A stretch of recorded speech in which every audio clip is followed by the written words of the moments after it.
Welcome back, Devils fans. It is your host, Ace, here on Running with the Devils, where we are talking New Jersey Devils hockey all year long. Please hit that subscribe button, smash the like, share with a friend. Thank you very much. And last night was downright ugly and painful. Your New Jersey Devils headed to Winnipeg, looking to take on one of the best teams in the entire league, the Winnipeg Jets, with one of the best goaltenders on planet Earth, if not the best, Connor Hellebuyck. And it went just as many of you predicted. A lot of you live in negativity. I try not to, but a lot of you were like, we're going to get smoked, we're going to get killed. And sure enough, you were all right. The New Jersey Devils get shut out by the Jets by a score of 4-0, and the game was over before it started.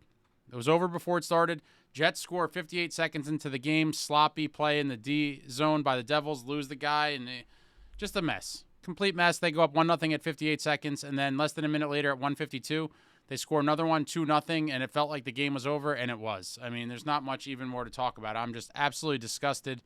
The Jets added 2 more in the second period to make it 4-0, and that's all she wrote. A lifeless performance, completely painful, and somehow, some way, hoping that we see a different New Jersey Devils team tomorrow in Minnesota. I don't know how that would happen, but it has seemed like all year this has been the tale of two teams, although for 2025, if we're being honest with ourselves and each other, it's been a mostly tragic calendar year for the Devils. One of the worst 5 teams in the league during 2025, and it sucks.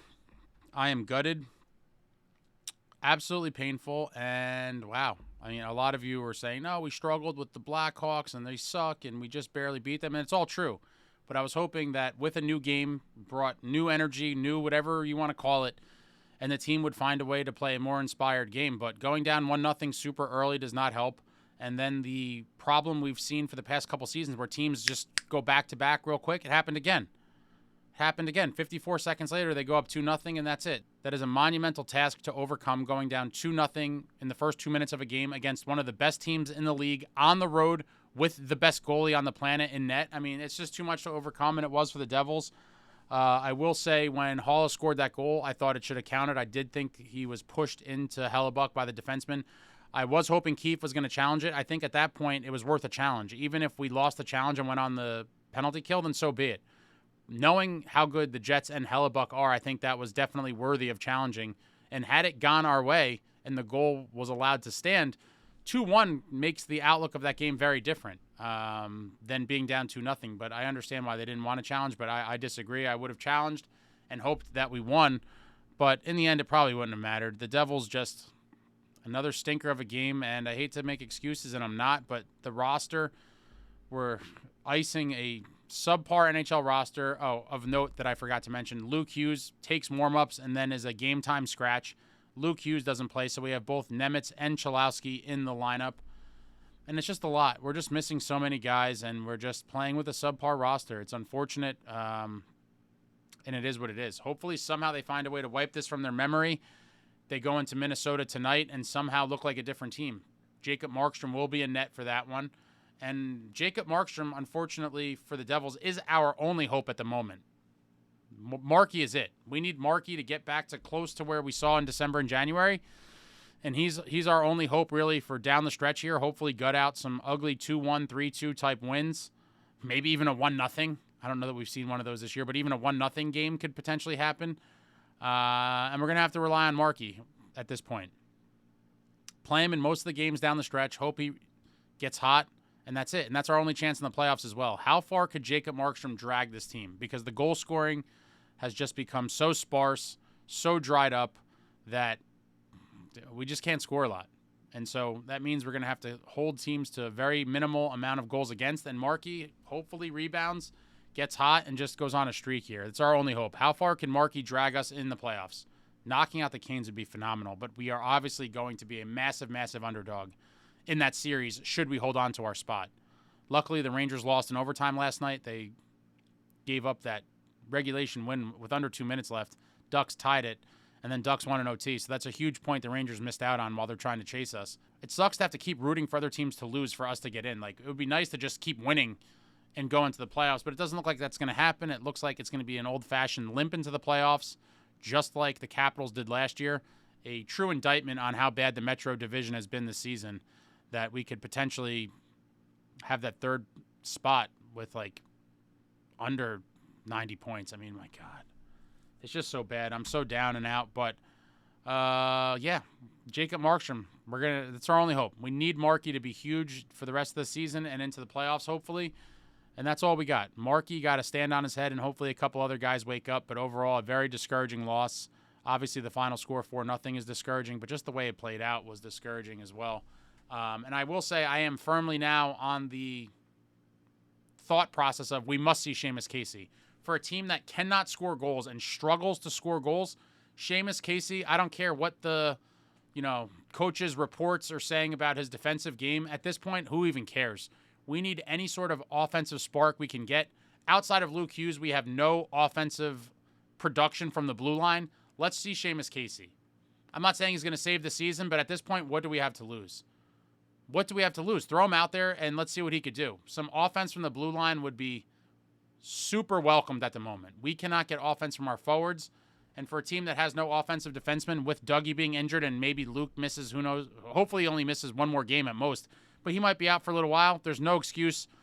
Throw in Sheamus Casey. It is time. I don't think it's going to happen, but if it were up to me, Sheamus Casey would be playing tomorrow in Minnesota, hands down, and probably for the rest of the season at this point. I'll keep an eye on that. I'm not expecting it to happen, but I would definitely do it if Ace ruled the world.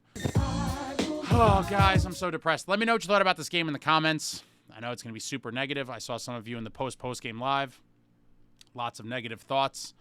But anything, everything New Jersey Devils hockey, throw it out there in the comments. These two games against Minnesota are absolutely huge. In Minnesota tonight, and then we host Minnesota Monday night at the Rock.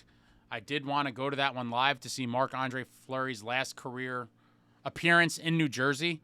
Kind of historic. I've been watching Fleury since he came in the league 20 years ago, whatever it's been. He's had a great career. He's number 2 on the all-time wins list, only to the great Martin Brodeur.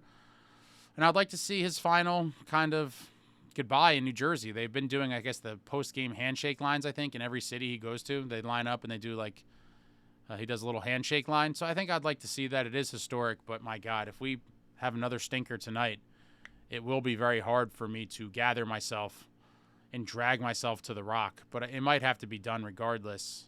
I am a fan of the sport beyond just the Devils. Obviously, I'm a massive Devils fan, but I am a fan of hockey as a whole. And Marc-Andre Fleury is one of the all-time greats. Got to give it to him. But hopefully we see a revitalized Devils team in Minnesota. I don't know exactly what I expect to see outside of, obviously Markstrom's going to play, and maybe we see some different bottom 6 guys brought in to shake it up. We have plenty of guys that we could kind of keep swapping guys out and see if something sticks.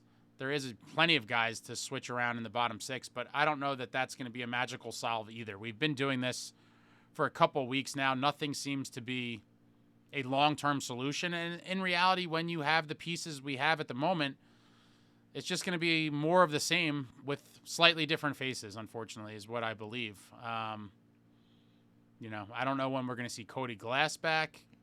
Maybe when we get back to New Jersey. And I don't have the answers. I don't think there are any answers. The only thing I could do is hope to see a better team in the next game and games going into the playoffs. Hopefully they make the playoffs, and hopefully somehow Jacob Markstrom just gets to Superman level again, because I truly do believe that Markey getting super hot is really our only chance, in conjunction with, some of the top guns playing like top guns and an occasional contribution from the bottom 6. I don't think that's too much to ask for, but given what we've seen in this calendar year, and it's been a painful 2025, it might be too much to ask. But we have a lot of soul searching to do in the next couple days, couple weeks. Management has a lot of soul searching to do in this offseason, and there's just a lot going on, and I'm just discouraged. But I'll be back.